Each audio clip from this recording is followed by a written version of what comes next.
हिंदी में यूपीएससी की तैयारी से संबंधित प्रोग्राम्स को देखने के लिए सब्सक्राइब करें स्टडी IQ-IAS हिंदी।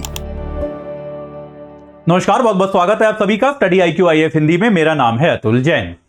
तो किसी भी देश में, किसी भी समाज में और खास तौर पे भारत जैसे देश में जहां पर हमारे पास एक संविधान है जो कि सभी को बहुत सारे अधिकार देता है, लेकिन साथ के साथ बहुत सारी ऐसी परंपराएं भी हैं जो कि धार्मिक हैं, जो कि पुरातन काल से चली आ रही हैं।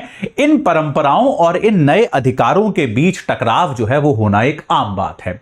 और इस तरह के समाचार जो हैं वो अक्सर यूपीएससी में उदाहरण की तरह या फिर आपके एथिक्स इत्यादि के पेपर में केस स्टडी की तरह ये अक्सर प्रयोग किए जा सकते हैं। तो भाई ऐसा ही एक मामला जो है सामने आया है छत्तीसगढ़ में, जहां पर एक ऐसा व्यक्ति जिसने ईसाई धर्म स्वीकार कर लिया था, उसके अंतिम संस्कार को लेकर विवाद हो गया। यह पूरा मामला क्या था, इसमें क्या विवाद था और सुप्रीम कोर्ट इसमें किस नतीजे पर पहुंची, यह बात मैं आपको अगले 5 मिनट के अंदर बताऊंगा और आपको कुछ सवालों के साथ छोड़ूंगा, कुछ ऐसे सवाल जिनके बारे में आपको सोचना चाहिए, जिनके बारे में आपको विचार करना चाहिए कि कैसे मामलों में सही रणनीति, सही तरीका क्या होता है। तो लेकिन ये चर्चा शुरू करने के पहले आपको बता दूं कि अगर आप 2026 या 2027 का यूपीएससी एग्जाम देने वाले हैं तो आप याद रखिए कि हमारा P2I प्रतिज्ञा बैच जो है, इससे जुड़ने की अंतिम तिथि 31 तारीख है। एजे लाइव कोड लगाकर आप 2026 वाले बैच से 28,999 में, 2027 वाले बैच से 34,999 रुपए में जुड़ सकते हैं। तो भाई आप अगर 2026 या 27 में परीक्षा देने वाले हैं तो इससे बेहतर तैयारी प्रीलिम्स से लेकर इंटरव्यू तक हर चीज की आपकी और कोई नहीं करा सकता। आज ही एजे लाइव कोड लगाइए और इन बैचेस से तुरंत जुड़ जाइए। चलिए, तो भाई अब क्या हुआ, यह मामला क्या है? यह मामला है एक ऐसे व्यक्ति का जो पहले अनुसूचित जनजाति का था। यह व्यक्ति जो था जिसकी मृत्यु हुई, यह व्यक्ति पहले अनुसूचित जनजाति से यानी कि शेड्यूल्ड ट्राइब्स से बिलोंग करता था और अनुसूचित जनजाति से क्या किया इस व्यक्ति ने, अपना धर्मांतरण कर लिया और धर्मांतरण करने के बाद यह व्यक्ति ईसाई बन गया। ठीक है, अब ईसाई बनने के बाद जो है इस व्यक्ति की हो गई मृत्यु। अब मृत्यु के बाद इस व्यक्ति का किया जाना था अंतिम संस्कार। ठीक है, तो इस व्यक्ति का जो पुत्र था वो ये चाहता था कि भाई इस व्यक्ति का जो अंतिम संस्कार है वो वहीं किया जाए जहां इसके पूर्वजों का अंतिम संस्कार किया गया है, क्योंकि एक मान्यता है हमारी तरफ, आप देश के ज्यादातर हिस्सों में मान्यता है कि भाई जहां पर पुरखों का अंतिम संस्कार होता है, अगर वहीं पर आपका भी किसी व्यक्ति का अंतिम संस्कार होता है तो एक मतलब इसको एक सही तरीका माना जाता है कि भाई यहीं पर हमारे पुरखे दफनाए गए थे या जलाए गए थे, यहीं पर हमको भी दफनाया या जलाया जाएगा। तो ये एक तरह से माना जाता है कि आप अपने पूर्वजों से मिलेंगे, एक सही प्रक्रियागत तरीका यही माना जाता है। तो अब इसके पुरखे जो थे वो अनुसूचित जनजाति के थे, वो हिंदू थे। तो इसकी मृत्यु के बाद इसका पुत्र चाहता था कि अंतिम संस्कार जो है वो वहीं पर हो जहां पर शेड्यूल्ड ट्राइब के लोगों का, इस जनजाति के लोगों का अंतिम संस्कार होता आया है, जहां पर पूर्वजों का अंतिम संस्कार हुआ है वहीं पर इस व्यक्ति का भी अंतिम संस्कार किया जाए, ये इसके पुत्र ने मांग की। लेकिन वहां पर क्या हुआ, क्योंकि मृत्यु के समय यह व्यक्ति ईसाई बन गया था, तो ऐसे में छत्तीसगढ़ सरकार ने इस अंतिम संस्कार की अनुमति देने से इनकार कर दिया। छत्तीसगढ़ सरकार का यह कहना था कि इससे कानून व्यवस्था की प्रॉब्लम हो सकती है।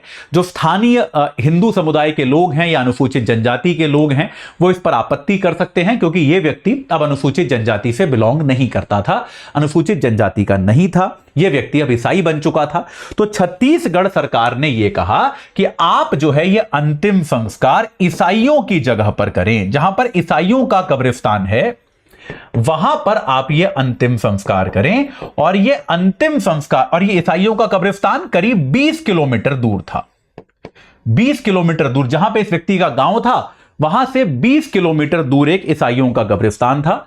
तो छत्तीसगढ़ की सरकार ने यह आदेश दिया कि भाई आप जो हैं ये कानून व्यवस्था की प्रॉब्लम हो सकती है, तो इसके लिए आप क्या करें, आप इस व्यक्ति का अंतिम संस्कार जो है वो ईसाइयों के कब्रिस्तान में ले जाकर करें, जो तकरीबन 20 किलोमीटर दूर वहां से था। तो इसके खिलाफ यह व्यक्ति न्यायालय गया। न्यायालयों में जो प्रक्रिया होती रही, तो आखिरकार यह मामला जो है सुप्रीम कोर्ट के पास पहुंचा। सुप्रीम कोर्ट की डिविजनल बेंच के पास पहुंचा और सुप्रीम कोर्ट के 2 जजों की बेंच थी, जस्टिस बीवी नागरत्ना और जस्टिस सतीश चंद्र शर्मा। इन 2 जजेस ने यहां पर जो है इसकी सुनवाई करी और इस मामले में जो है ये दोनों इस मामले को लेकर एकमत नहीं हो पाए।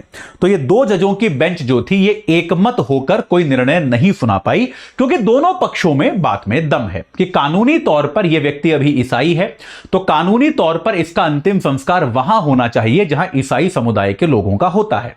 लेकिन यह बात भी सही है कि परंपरागत तौर पर जहां पर आपके पूर्वजों का अंतिम संस्कार हुआ है वहां पर भी आपका अंतिम संस्कार किया जाना चाहिए।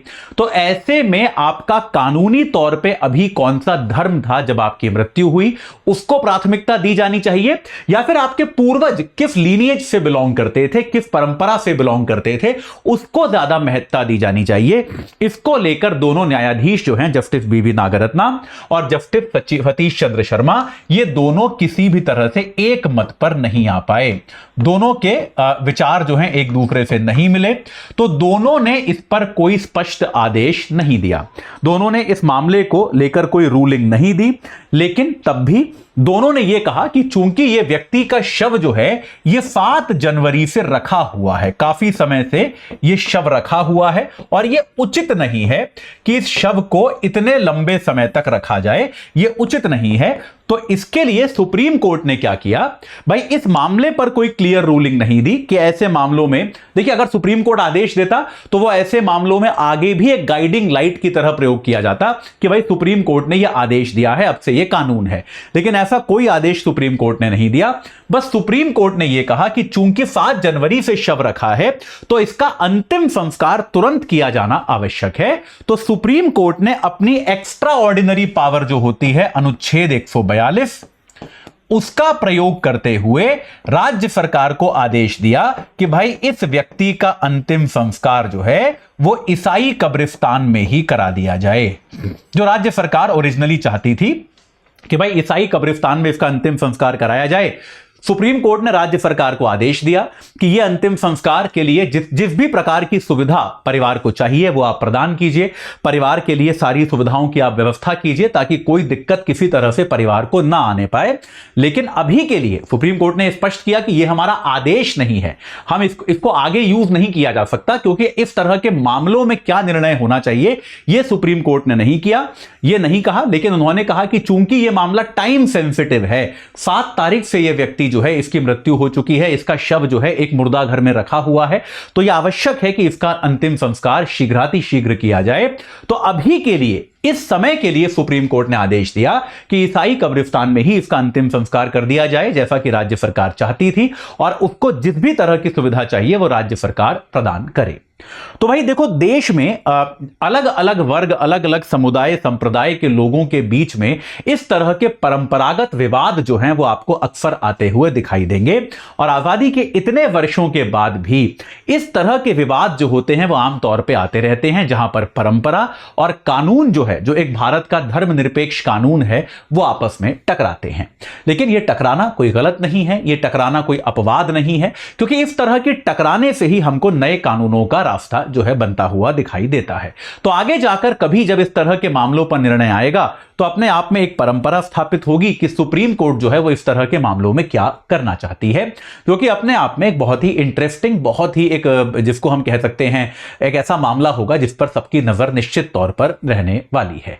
ठीक है, चलिए, तो अभी के लिए इतना ही। इस पर कोर्ट कोई नया निर्णय देती है तो मैं आपको जल्दी से बताऊंगा, लेकिन अभी के लिए आपको एक बार फिर से बता दूं कि अगर आप 2026 या 27 में एग्जाम देने वाले हैं तो हमारे P2I प्रतिज्ञा बैच से आप AJ लाइव कोड लगा के 28,999 और 34,999 में जुड़ सकते हैं। 31 तारीख लास्ट डेट है, बहुत नजदीक आ रही है लास्ट डेट, इस मौके को चूकिए मत। जल्दी से जल्दी इन बैचेस से जुड़कर अपनी तैयारी को सही आकार प्रदान कीजिए। इस चर्चा से जुड़ने के लिए आप सभी का बहुत बहुत धन्यवाद। हिंदी में यूपीएससी की तैयारी से संबंधित प्रोग्राम्स को देखने के लिए सब्सक्राइब करें स्टडी IQ IAS हिंदी।